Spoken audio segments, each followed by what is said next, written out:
I stood at the doorstep, holding a pie, snow settling in my hair.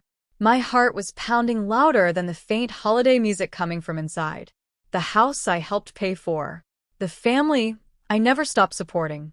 The people I gave everything to. They were all inside, laughing, celebrating, without me. I rang the doorbell again. After a moment, the door opened. My father looked at me blankly, like I was a stranger. "Sorry," he said, tilting his head. "I think you have the wrong house." I let out a small laugh, thinking it was a joke. "It's me," I said. But his expression didn't change. Just cold eyes. Silence. "Seriously?" I asked. He shook his head once. "We're having a private gathering. I don't think you were invited." I stepped back, stunned. I wanted to believe it was a mistake, a bad joke. But the way he stood there, firm and indifferent, said everything.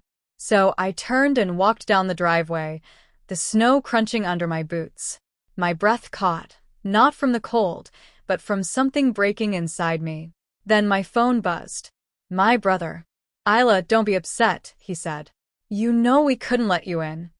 I stayed silent. "It's just things are already tense. You being there would have made it worse." "Understood," I said. I was about to hang up, but he kept talking. "She still thinks helping with rent means she's automatically included." Someone laughed in the background. Maybe my dad. Maybe my cousin. I didn't care.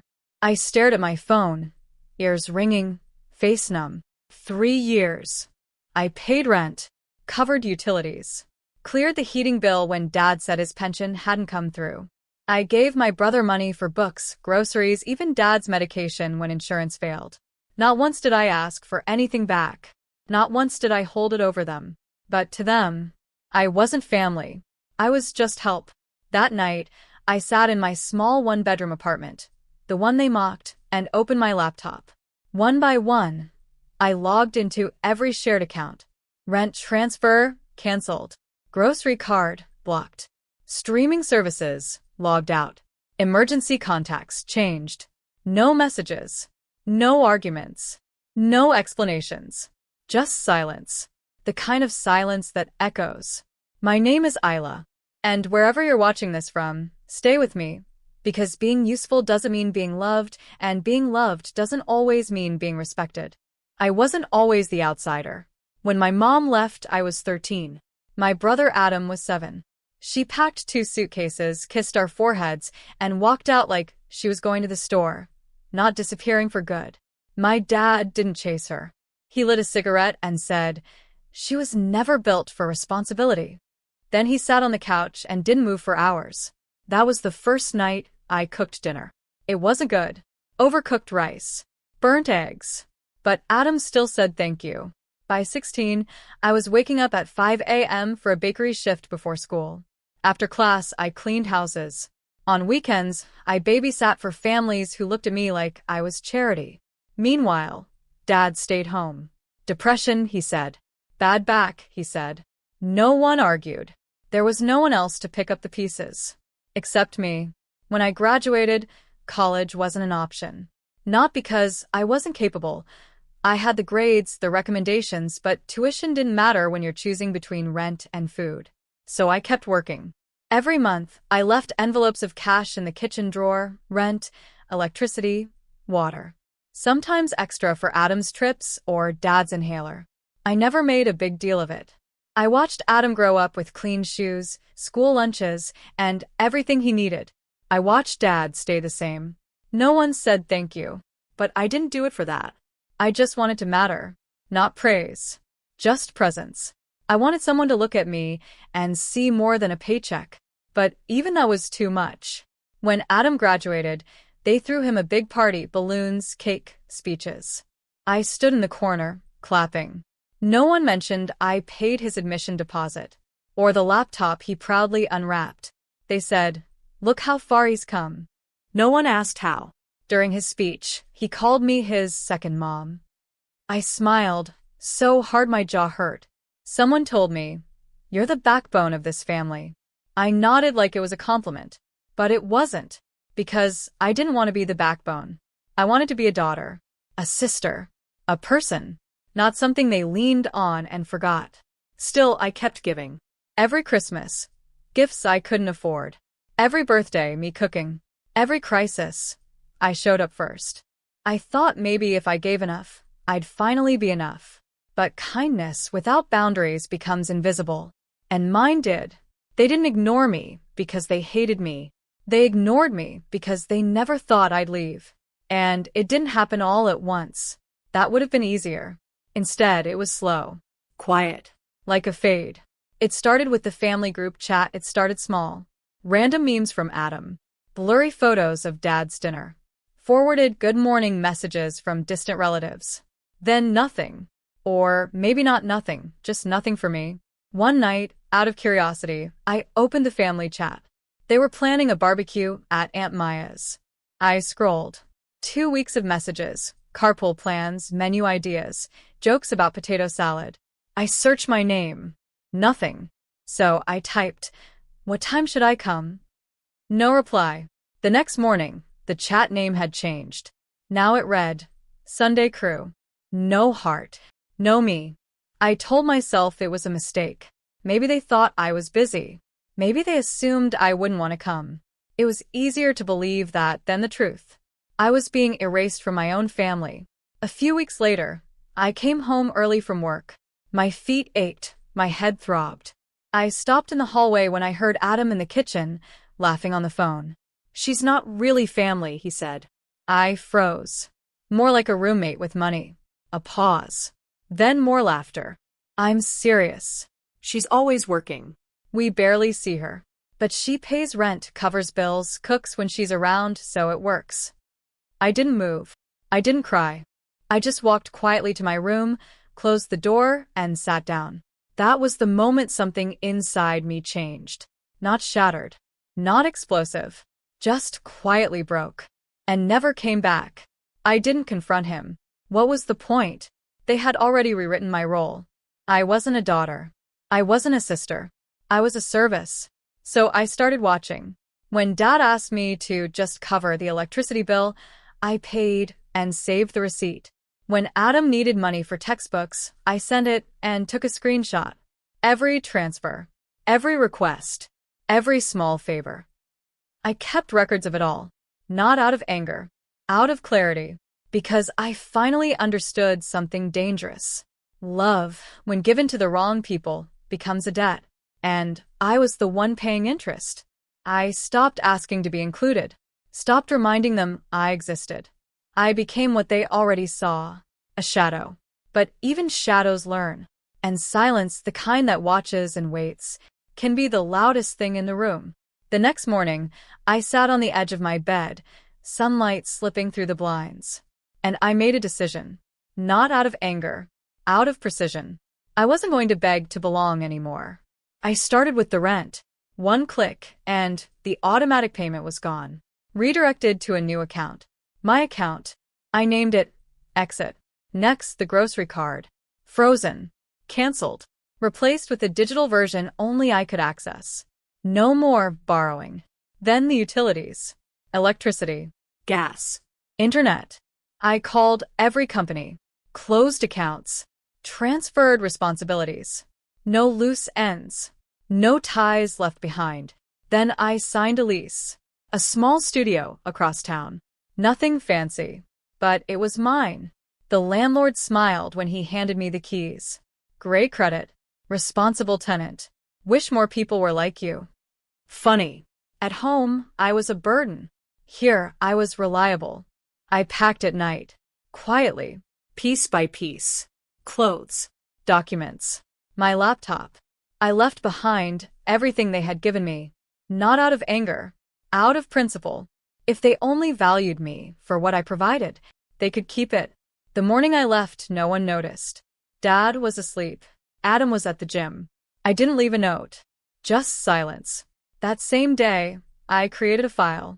Proof. Every payment. Every receipt. Every screenshot. Not for revenge. For truth. Because I needed to remember who I really was. I never wanted revenge the loud way. No shouting. No scenes. I wanted something quieter. Sharper. I wanted them to wake up one day and realize everything had changed, that the support was gone, that the system they depended on had disappeared. 3 days later, it began. Adam called. Isla, Dad's key isn't working.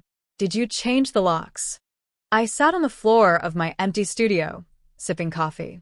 I don't live there anymore, I said. Silence. What do you mean? I moved out. Last week. You're joking, he snapped. You're really ruining Christmas over a tantrum? I smiled faintly.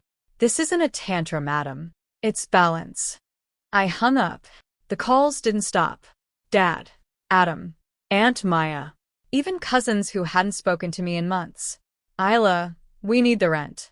You're being selfish. The electricity bill is overdue. I didn't respond. I just watched. By midnight, 27 missed calls. By morning, I understood the truth. They didn't miss me. They missed what I gave. Dad left a voicemail. Family doesn't abandon each other. I almost laughed. Abandon? Where was that word when I stood outside in the snow, holding a pie, being told I had the wrong house? I turned off my phone. Let them speak into silence. Because silence changes everything. They couldn't argue with it, couldn't control it. And that terrified them. For the first time in years, my life was quiet. I folded laundry in peace, walked to the store, bought a candle just because I liked it. Small things. But they felt mine. The best revenge wasn't proving them wrong. It was showing them they never really knew me at all. It took 13 days for everything to fall apart. The power went out first. Aunt Maya called. The lights just shut off, she said. Your dad says something's wrong. I didn't explain. I'm not on the account anymore, I said. They'll have to call the company. Click. Then came the landlord. An email landed in my inbox. Hi, Layla. Rent for this month hasn't been received. Is everything all right? I smiled. He still thought I lived there. I replied calmly, attaching the lease termination and final payment receipt. Please direct all future communication to Mr. Farouk and Adam Khan. I am no longer a tenant. Simple. Clean. Final. An hour later, he called them. I heard through the grapevine that Dad lost it, said I blindsided him, said I was acting out. But this wasn't a performance. It was the first time I stepped off their stage. Then everything began to crack. Adam's tuition payment failed. The grocery card stopped working. Dad's medication was declined at the pharmacy. The Wi-Fi account closed. One by one, every thread I had quietly held together unraveled. I didn't need to watch it happen. Their silence had always been loud. Now mine was louder. That weekend, they still had a family gathering. Photos appeared online, smiles, food, forced laughter. But in the comments, one question kept showing up. Where's Layla? No one tagged me. I didn't respond, but they saw it. They felt the absence. Monday morning, Adam called again. This time his voice was different. Smaller. Isla, please. We need to talk. I let him speak. He blamed confusion. Stress. Said things were misunderstood. Then came the line. You didn't have to leave. This is your home too. I paused, then said quietly, you told someone I wasn't really family. Just a roommate with money. Silence. You said I didn't belong, so I made it true. Click. No shouting. No drama. Just an ending. They thought I'd always stay. Always give. Always sacrifice. But love isn't real when it costs you yourself. And family that only shows up when the lights go out and the fridge is empty? That's not family. That's a transaction. And I was done paying. For the first time in years, I woke up free. No bills that weren't mine. No guilt hanging over me. No silent expectations. Just me. And quiet. The kind that heals. I started therapy. Not because I was broken, but because I was tired of pretending I wasn't hurt.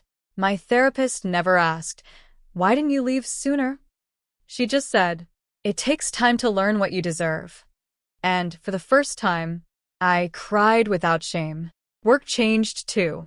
Without the weight I carried, I had space to think, to breathe, to grow. I stopped overgiving. Stopped saying yes just to be accepted. And somehow people respected me more. 3 months later, I got promoted. "You're steady," my manager said. "Not struggling. Not surviving. Steady." And it felt right.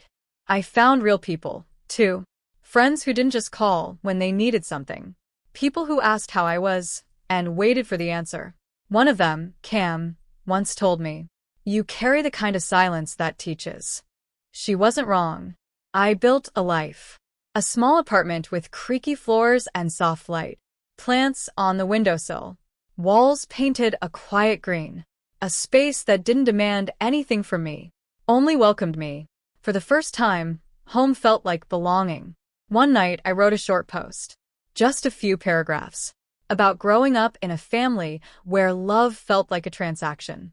I called it, "The Cost of Being the Strong One." I didn't expect much, but it spread. Hundreds of people shared their stories. "I thought I was alone," one wrote. "You said what I couldn't," said another. So, I kept writing, week after week. I called it the silent shift. Not about revenge, about reclaiming yourself. I stopped apologizing for choosing peace. Stopped shrinking to fit into spaces that never valued me. And with every word I wrote, I felt myself coming back. 7 months later, his name appeared in my inbox. Subject: "Can we talk?" Nothing else. I stared at it. No anger. No sadness. Just clarity. He didn't want me. He wanted access. I closed the email. Poured myself tea. Lit a candle. It was Christmas Eve. And for the first time, I wasn't waiting outside a door. I was already home. No big dinner. No forced smiles. Just peace. The kind that wraps around you like warmth. I thought about that night in the snow. The pie in my hands. The door that didn't open. It feels like another life now. A closed chapter. They taught me a lot. That love can be conditional. That family can be used like a leash. That silence can cut deep. But they also taught me something else. How to leave. How to listen to myself. How to choose me. I looked around my home. The soft lights. The quiet corners. The life I built on my own. This wasn't revenge. This was freedom. I don't need apologies anymore. I don't need a seat at their table. I built my own. Sometimes, messages still come. "Why don't you visit? We miss you. Dad asks about you." I don't reply. Not out of bitterness, but because I've moved forward. Some doors you outgrow. Some you close forever.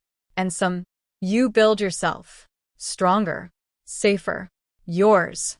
That night, wrapped in my blanket, I whispered into the quiet. I used to knock on doors that never opened for me. Now I build my own. And this time, I was finally inside.